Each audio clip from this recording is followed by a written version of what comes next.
Guys, I just discovered America's best small town. It's called Solvang in Southern California. Check this out. Velkommen til Solvang, det danske hovedstad i USA. Wow, these buildings are so iconic. Look at this. So cool. Red telephone booth, interesting. Walking around the streets, I really do feel like I'm in Denmark. I've never had these before, but man, they're good. Welcome to Denmark. But America at the same time. Solvang is a picturesque village that transports you to the lovely landscapes of Denmark, right in the heart of Californian wine country. With its distinctive European architecture, windmills, and enchanting cobblestone streets, Solvang offers a unique blend of Danish heritage and California charm. Known for its world-class wineries, Danish pastries, and a rich history dating back to its founding in 1911, this quaint town brings travelers from all over the world to experience a taste of Scandinavia with a Californian twist. So Dean, when did you first move to Solvang? I was at school in Santa Barbara. It just happened that my roommate was from Denmark. Oh, okay. And so I said, Helmer, did you know that there's a little Danish community close to us? And he said, yeah, I was there last week. And I said, you didn't take me? Let's go next week, which we did. I came up here. It was a beautiful day. And I thought, wow, I want to live in that town. That town is for me.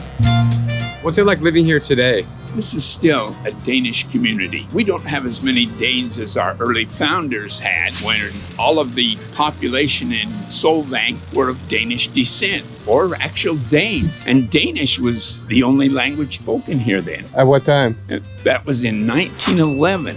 When the first settlers came. I love how there's Danish flags everywhere. Yeah. Pretty cool. You know, the Danes are really proud of their flag. The flag was said to have floated down from heaven. Okay. So it's kind of a sacred symbol to us. Sure.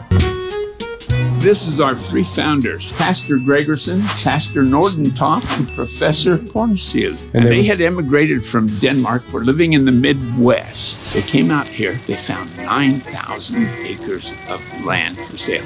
They bought all 9,000 acres. Mm-hmm. They built their school, got friends and family to come out here, buy a little land for a farm, and this became a Danish colony. They called it Solvang, which means Sol for sunny, and Vang is meadow.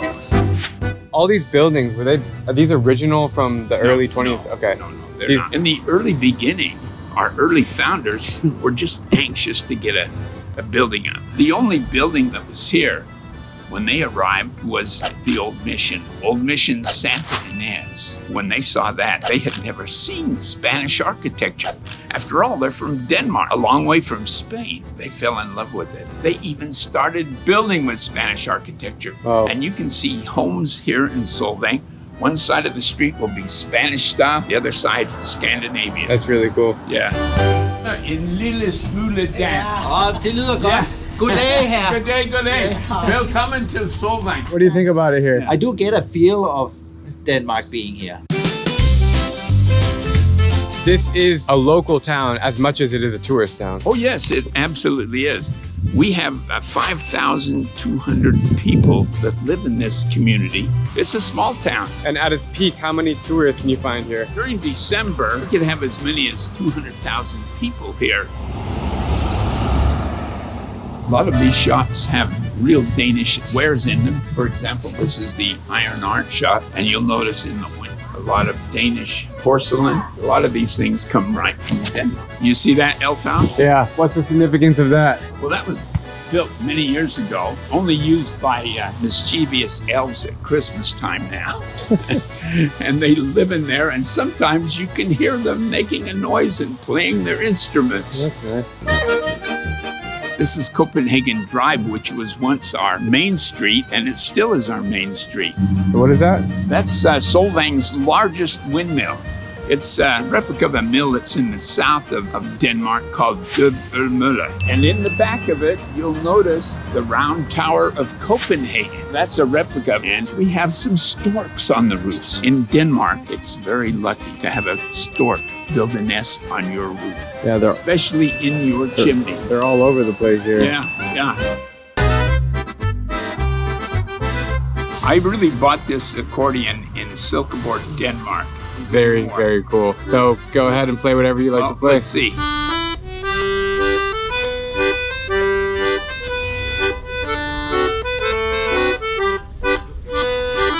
How does it make you feel when you play that here? You know, because I bought it so many years ago, I really love this accordion, and an accordion is the only instrument that I know of that can caress it while you're playing it, and you can feel it breathe. So I've given her a name. Her name is Tove. I'm here with Rennie, who runs, what is this place? This is Danish Malt Bakery, and we have been here since 1960. I would love to welcome you inside. Let's do it. Thank you. Come on. We have all the traditional Danish pastries. We have, I call the Americanized version of cream cheese. So most of these are just iconic Danish bakeries. Yeah. So these are actually Danish candy that's very popular, and the Danes that come to Solvang really love them.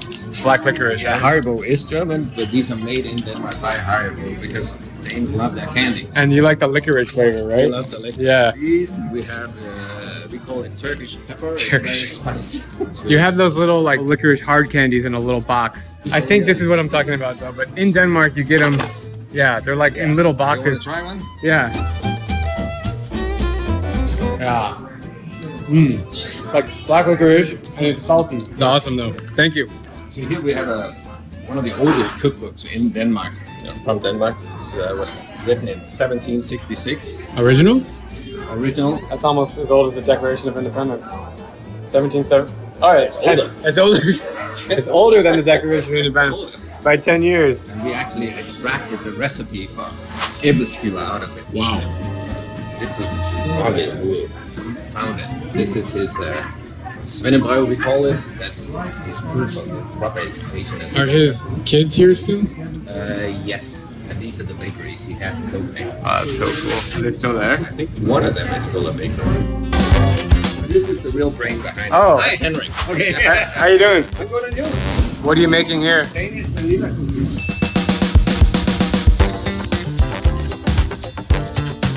What is that? A big oven. Big oven. That's it? That's it. Just close the door and press the button. You can see 380 Start. around 40 minutes start bake. You can see them are turning around. Yeah. These are just like classic Danish cookies or Yeah, what? this is chocolate chip cookie. You can try one. Delicious. Really thin and crispy and crunchy. These are the kind of cookies that you can eat like 20 of them. Oh yeah. Whose recipes are these? I have actually changed the recipe. The recipe is from, they started 60 years ago, but we have upgraded them because people like them, but I think they're missing a little bit of taste. Tweak them. Yeah. So Danish cookie, not only taste good, it needs to smell good, look good, and it has to have the right consistency. It smells so good over here. All the cookies, the aroma. Oh, wow. You can feel the heat coming off the oven. Wow. The smell, the aroma is fantastic. This vanilla flavor. Those are as fresh as it gets. Not too hot, huh? Freshest cookie you will have in your entire life. Oh man. It's so soft. As he said, it's the freshest cookie you can have in your life. Wow. And if you wait 10 minutes, it will be crispy. Now you say they're not soft because they're not just out from the oven. Thank you. You're welcome. Talking about life in Solvang, a lot of people think of it as just a tourist town, but there is a local population here. Absolutely. And are these made up of Danes? Are they made up of other Americans? There's Danes, the second generation Danes, and Solvang is also important to Danes who live in Los Angeles, San Francisco, Fresno, Bakersfield. They come here. It's kind of whatever you want to call it, but this is... Is it because of the winery around here? The winery is definitely a good add-on for Solvang, but this is the only place where you find a true Danish town in America. There's nowhere else. I heard Christmas time, there's a bunch of people that come here. Yes, Christmas is a big celebration in Denmark. It's a tradition, it's a culture, we love the lights. How would you describe Solvang in one word? The Danish capital of America. That was about 5 words. That was perfect though. I love it. It's lunchtime and I want nothing more than a Danish meal. Well, here we come to Solvang restaurant. This is the home of Arne's. In Danish, we say Arne's berømte æbleskiver. You can get in here. You can get wow. æbleskiver. They're cooking them here. With the raspberry jam? Yeah, and they serve it with Danish sausage. Look at the menu. Yeah. They even have the words in Danish Yes. here. Uh-huh. You notice this is one letter. It's an A and an E kind of put together. Yeah. A vowel. In the Danish language, we have 3 extra vowels. So instead of 26 letters, we have 29.